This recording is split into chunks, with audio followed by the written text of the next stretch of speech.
A page sat inside a Yale vault for over 100 years. Codebreakers studied it under lamps. Chemists tested it. AI language models even tried and failed against it. Then, an imaging scientist with no cryptography background pulled old scans out of a forgotten storage drawer. Something on that page had been sitting there the whole time, unseen. Yale University keeps the Voynich Manuscript inside its Botanical Rare Book and Manuscript Library, cataloged under the plain designation MS 408.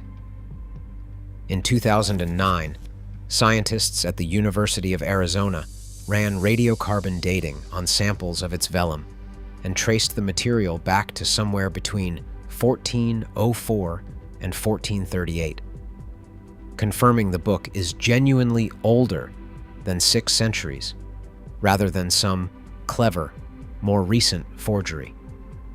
Every one of its roughly 240 surviving pages is filled with handwriting in a script that matches no known human language. The letters look organized, deliberate, and alphabet-like, yet nobody has ever translated a single confirmed sentence. Surrounding that unreadable script sit illustrations nobody can fully explain either, including plants that do not correspond to any known species, star charts that do not match the real sky, naked women bathing in pools linked by strange tube-like structures, and large circular diagrams historians nicknamed rosettes. Based purely on these pictures, scholars have sorted the manuscript into 6 loose categories, since the actual words running underneath every drawing remain completely locked.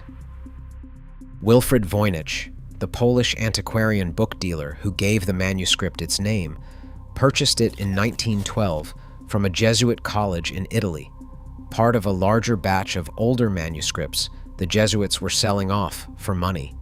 Voynich spent the rest of his life trying to understand exactly what he had bought, and it turns out something ODD on the very first page caught his attention almost immediately.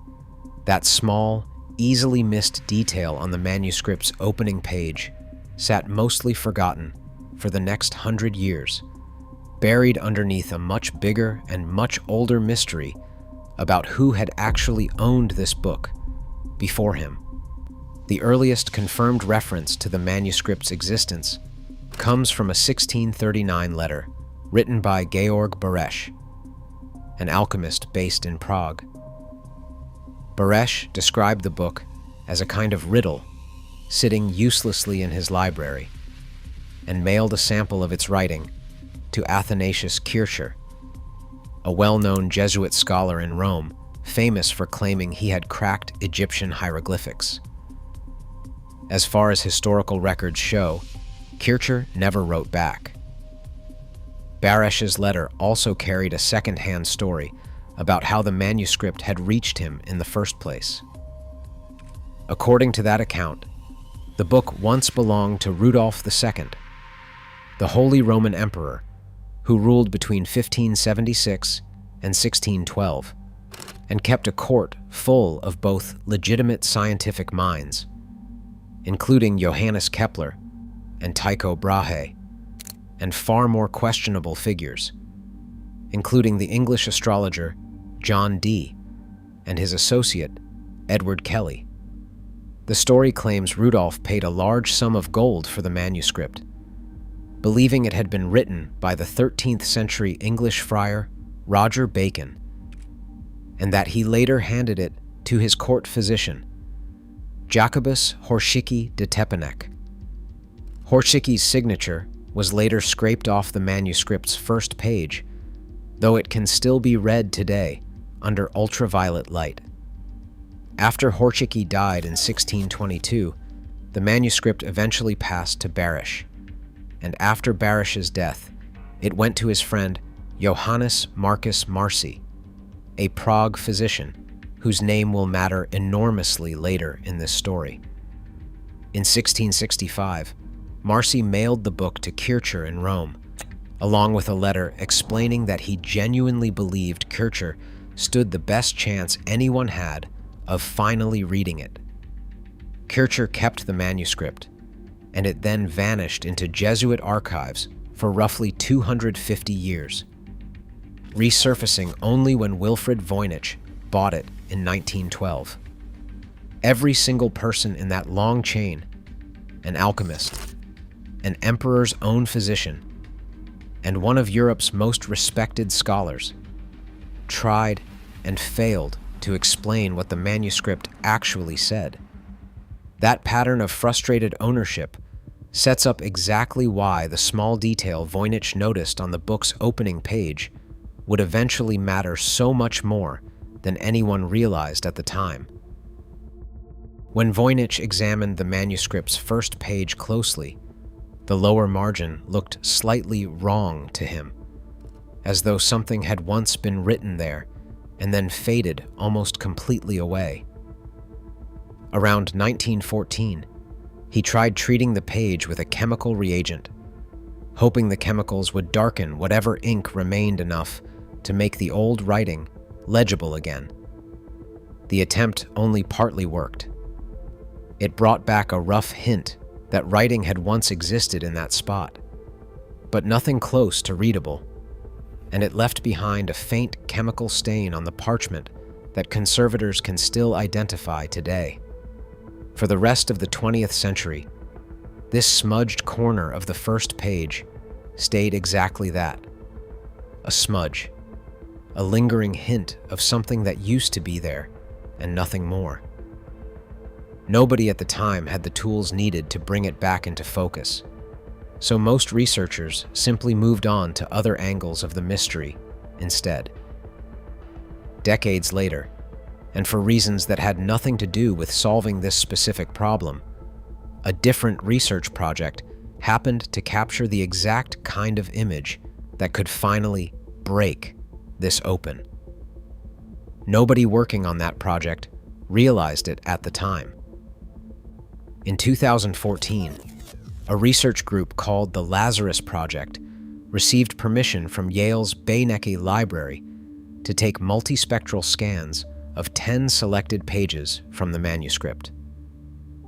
Multispectral imaging captures a surface using wavelengths of light beyond normal human vision, including infrared and ultraviolet, and that wider range can pull faded or even physically scraped ink back into visibility, since old iron-based inks tend to leave a lasting trace inside parchment fibers long after the surface layer has disappeared. The team behind this project included Michael Phelps of the Early Manuscripts Electronic Library, imaging researcher Gregory Hayworth, map historian Chet Van Duzer, and camera specialist Ken Boydston, working with imaging scientist Roger Easton of the Rochester Institute of Technology. Together, they photographed folios 1R, 8R, 17R, 26R, 47R, 70V1, 71R, 93R, 102V1, and 116V, intending to eventually release the full set of images online for other researchers to study. That release never actually happened. The files sat completely unprocessed for a full decade, technically available to the public in theory, but practically inaccessible in reality, because nobody had put in the substantial work required to clean and prepare them. Multispectral data does not arrive ready to read. Turning dozens of raw light captures into a single clear image a historian can actually examine takes real, deliberate effort. It took one unplanned email in 2024 to finally pull these files out of storage and place them directly in front of the one person equipped to understand exactly what she was looking at. Roger Easton, who had helped run the original 2014 imaging project, came across an article written by Lisa Fagan Davis, executive director of the Medieval Academy of America and a longtime specialist in Voynich research. He reached out and asked whether she wanted to take a look at the old multispectral images sitting untouched in storage. She agreed. Easton then spent roughly 3 weeks reprocessing the decade-old scans, adjusting them so the hidden layers of captured light could finally be viewed clearly by human eyes, rather than sitting buried inside raw technical data. When Davis opened the newly reprocessed image of Folio 1R, the manuscript's opening page, she later said the moment genuinely startled her enough that she may have shrieked out loud. The margin Voynich had chemically treated over a century earlier was no longer a vague smudge at all. It had become clear, readable structure. What she found there was not one single line of writing. It was 3 separate columns sitting side by side, and none of them had ever been documented in this much detail before. Before we get to what happened with AI on this same book, if you're enjoying stories like this, subscribing helps this channel dig up more of them. The right-hand margin of the manuscript's first page held 3 distinct columns of writing. One was a plain Roman alphabet running from A through Z. Another was a column made up entirely of Voynich characters, the same unreadable symbols found throughout the rest of the book. The third was a second Roman alphabet, but shifted forward by 1 letter compared to the first, meaning the letter that should sit in position 2 had instead been slid into position 1. Set those 3 columns next to each other, and the pattern becomes obvious. It looks exactly like a homemade decryption key. Match a Voynich symbol against the plain alphabet, then check that same letter against the shifted alphabet, and you get the basic outline of a substitution cipher, the simplest type of code where each letter or symbol stands in directly for another. This kind of substitution cipher was already well known and actively used across Europe by the time this margin was written, so the underlying method itself would not have struck anyone in that era as unusual or advanced. None of this meant the manuscript's core text had finally been cracked. Davis was careful to draw that exact distinction publicly. What she had actually found was physical proof that a real person, centuries ago, had also stared at this exact book and tried their own homemade method to break it open. The columns were not the manuscript speaking for itself. They were a frustrated reader trying to force it to speak. Finding somebody's decryption tool is not the same thing as finding the actual answer. It is, however, exactly the kind of clue that can eventually point toward who that frustrated reader actually was. Davis compared the handwriting inside those 3 columns against known writing samples from people historically connected to the manuscript. The closest match belonged to Johannes Marcus Marci, the same Prague physician and university rector who had owned the book between 1662 and 1665. Marci was a real, respected figure in 17th century science, known separately for his own research into light and color, years before Isaac Newton published similar findings, which fits naturally with someone curious enough to attempt his own private decryption of a strange, unreadable book. Marci was already a documented figure in this story well before this discovery. Historians already knew he owned the manuscript, because in 1665 he mailed it to Athanasius Kircher, along with a letter explaining he believed Kircher had a genuinely better chance than he did of ever reading it. That letter is real and still survives.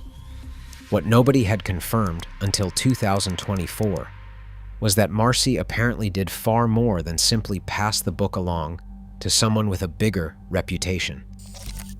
Before shipping it off to Rome, he seems to have sat down himself and tried building a working cipher key directly inside the manuscript's own margin, testing whether a straightforward letter substitution could unlock the meaning hiding underneath. It clearly did not work for him either, which likely explains why he eventually handed the entire problem over to Kircher instead. Marcy's private, failed attempt turned out to be only the first discovery hiding on that page, not the last one. Davis and the imaging team did not stop their analysis at Folio 1R. The full batch of reprocessed 2014 scans covered 9 additional pages, and those images produced their own smaller discoveries once properly examined. Words that had faded into almost total invisibility on several pages became legible again under the multispectral light, and small details buried inside some of the illustrations, previously too faint to notice at all, finally became visible. One particularly useful test involved checking whether any of these 10 pages had originally carried different writing that was later erased and reused for the Voynich text, a practice known as palimpsesting. The scans showed no evidence of that kind of reuse anywhere. This detail matters directly for dating the manuscript, because if the parchment had actually been recycled from an older, unrelated document, it could seriously undermine how confidently researchers can trust the roughly 1425 date the vellum's own radiocarbon testing already points toward. So the single page that started as one small, isolated mystery, a faded line Wilfrid Voynich first noticed back in 1912, ended up carrying layered evidence spanning at least 2 very different moments in the manuscript's long history. Marcy's 17th century decryption attempt sat directly inside the same margin Voynich's own early 20th century chemical treatment had already disturbed, and the wider batch of multispectral scans across the surrounding pages added even more previously invisible detail on top of all of that. None of this cracked the manuscript's actual code. It did prove something almost as interesting. That patient, careful human imaging work could still pull genuinely new information out of a text this old, more than a century after its modern rediscovery. Long before this specific 2024 breakthrough, though, a completely different research team had already tried a very different kind of tool on this same unreadable book, and their attempt made international headlines for entirely different reasons. In January 2018, computing scientist Greg Kondrak and his graduate student Bradley Hauer, both working at the University of Alberta, pointed an early language identification algorithm directly at the Voynich manuscript. Rather than trying to translate the text outright, their system first attempted something narrower, guessing which real-world language the underlying text was most likely derived from. Their method compared patterns inside the Voynich script against translated copies of the Universal Declaration of Human Rights, written in 400 separate languages, searching for the closest statistical match. The result surprised the researchers themselves. They had expected the system might point toward Arabic. Instead, it returned Hebrew as the strongest candidate. Working from that lead, Kondrak and Hauer developed a theory that each word inside the manuscript might function as an alphagram, meaning a real word, with its letters completely scrambled, similar in principle to how an anagram works, but applied across the entire text. This portion of their research was genuinely rigorous, published in the peer-reviewed journal Transactions of the Association for Computational Linguistics, and the underlying statistical language identification method held up reasonably well to outside scrutiny. That solid statistical foundation is not what made this story famous, though. What happened next? Once the team tried turning their Hebrew hypothesis into an actual readable sentence, is where the real controversy began.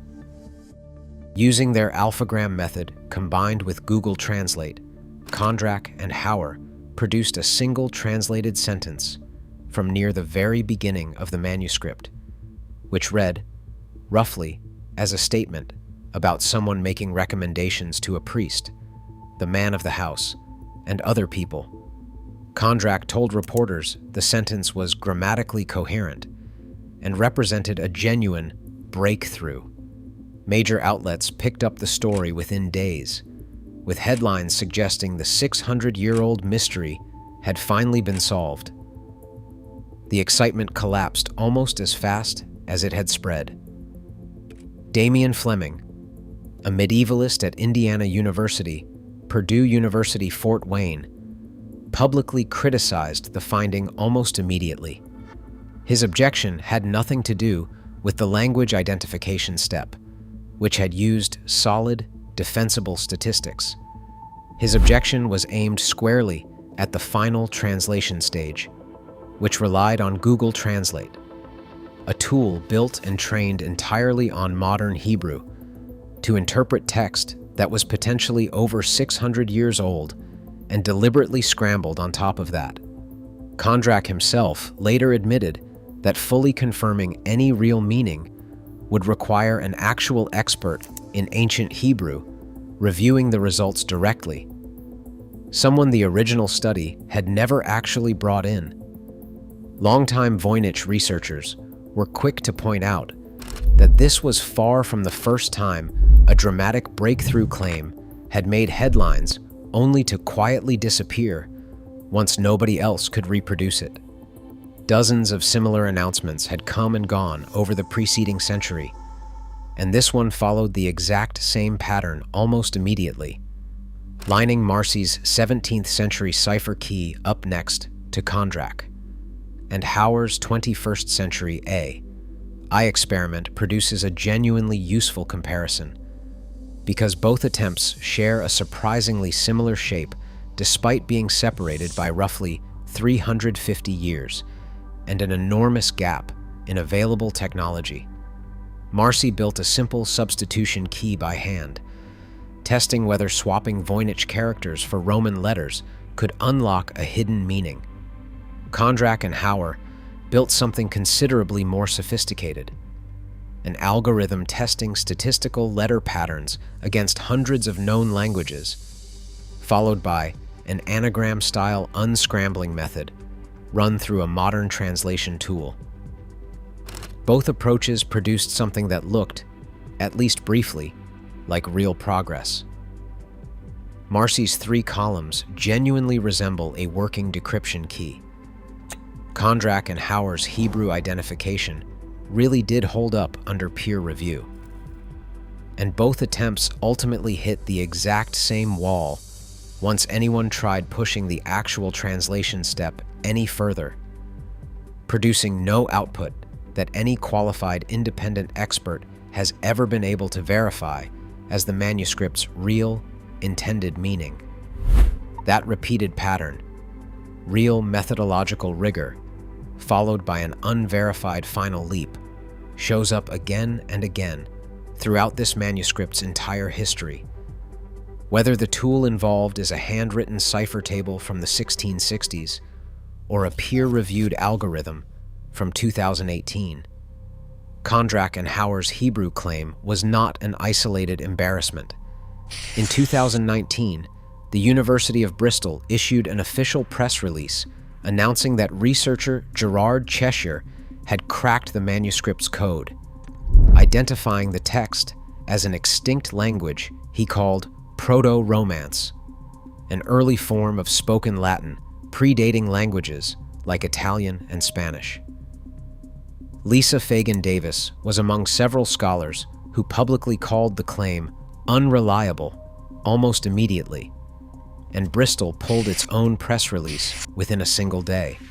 A separate researcher, Stephen Bax, once claimed to have worked out roughly 10 individual words scattered throughout the text, including several plant names that appeared to line up with nearby illustrations. Even Bax openly admitted that this small handful of possible words did nothing to unlock the manuscript's much larger, still completely unread body of text. A much earlier attempt, made in 1921 by University of Pennsylvania professor William Romaine Newbold, claimed the text held a hidden microscopic shorthand describing scientific instruments centuries ahead of their time. That theory collapsed entirely after Newbold's death. Once fellow scholar John Matthews Manley demonstrated the supposed shorthand was nothing more than ordinary cracking in old, dried ink. Every one of these headline-grabbing claims followed roughly the same arc: genuine initial excitement, rapid media coverage, and an eventual, quieter collapse once independent experts actually checked the underlying work. That repeated cycle is exactly why serious statistical evidence about the manuscript's structure tends to get far less attention than it deserves, even though it is considerably more solid than any single translation claim has ever managed to be.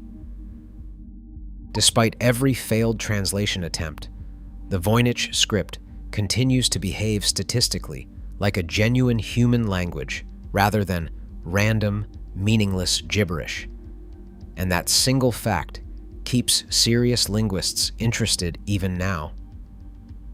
A 2013 study confirmed the text follows Zipf's law, a mathematical pattern found consistently across every known natural human language, where a small number of words appear extremely often, while the vast majority of words show up only rarely. True random gibberish typically does not follow this exact pattern by accident. In the 1970s, decades before AI or multispectral imaging entered this story, cryptologist Prescott Currier, who had worked alongside legendary codebreaker William Friedman, discovered something else through slow, patient, page-by-page comparison. He identified two statistically distinct handwriting and letter pattern styles running through different sections of the manuscript, now commonly labeled Courier Language A and Courier Language B. Later computer analysis has confirmed this split holds up under rigorous statistical testing, not just casual visual inspection. Some researchers believe this points to two separate scribes working from a shared underlying system with slightly different individual habits. Others think it may represent two different stages of the text's composition, or possibly two related but distinct dialects of whatever language or system the manuscript is actually built on. None of this proves anyone has cracked a single word of meaning. It does prove the manuscript has real, measurable internal structure, discovered through careful statistical work rather than a single dramatic headline, which places it in a very different category than any of the collapsed translation claims that came before or after it. If the Voynich manuscript really was produced in early 15th century Europe, exactly when its vellum was radiocarbon dated, every plant illustrated inside it should logically be a plant that already existed somewhere in Europe at that time. In 1944, botanist Hugh O'Neill examined two of the manuscript's plant drawings closely and identified them as a sunflower and a capsicum pepper, both species native exclusively to the Americas. Neither plant reached Europe until after Christopher Columbus's voyages at the very end of the 15th century, decades after this manuscript's vellum has already been dated. O'Neill's identification was largely dismissed at the time. Decades later, botanist Arthur Tucker and researcher Rexford Talbert revisited the same question in a detailed 2013 study, extending the list dramatically and identifying dozens of plants across the manuscript as either native to the New World or otherwise entirely absent from known European botanical texts of the era. Later work by Tucker, alongside horticulture professor Jules Janik, pushed that count even further, eventually cataloging well over 100 plant-like illustrations that matched no confirmed European species from this specific period. Not every scholar fully accepts Tucker and Janik's extended identifications, since matching stylized, often exaggerated medieval drawings to precise real-world species is genuinely difficult and inherently open to disagreement among specialists. The manuscript's core radiocarbon dating, however, is not seriously disputed by anyone, and it already rules out the more dramatic historical authorship theories, regardless of exactly how many plants ultimately turn out to be genuine New World species. What this entire botanical debate does confirm is that the manuscript's actual subject matter remains just as contested as its unreadable language, with genuine uncertainty running in more than one direction simultaneously. Folio 116V, sitting at the very end of the manuscript, carries its own separate block of marginal writing that researchers have nicknamed Mishitanese, after its opening words. Unlike the rest of the book, this specific text mixes fragments that look like Latin, others resembling German, occasional genuine Voynich characters, and small plus-shaped symbols that historians recognize from written prayers, where such a mark traditionally signaled exactly when a reader should make the sign of the cross aloud. William Newbold, the same researcher whose microscopic shorthand theory later collapsed entirely, was also the first person to attempt a modern reading of this specific page back in the 1920s, transcribing its opening words as Maichitin Oladabas and building an elaborate cipher key directly around that reading. That theory fell apart alongside the rest of his work once independent scholars examined his methods closely.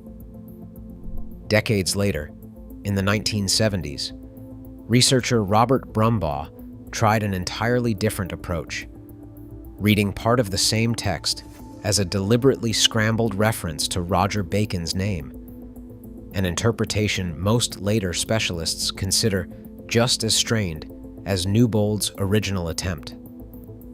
Modern researchers tend to describe this final page with considerably more caution.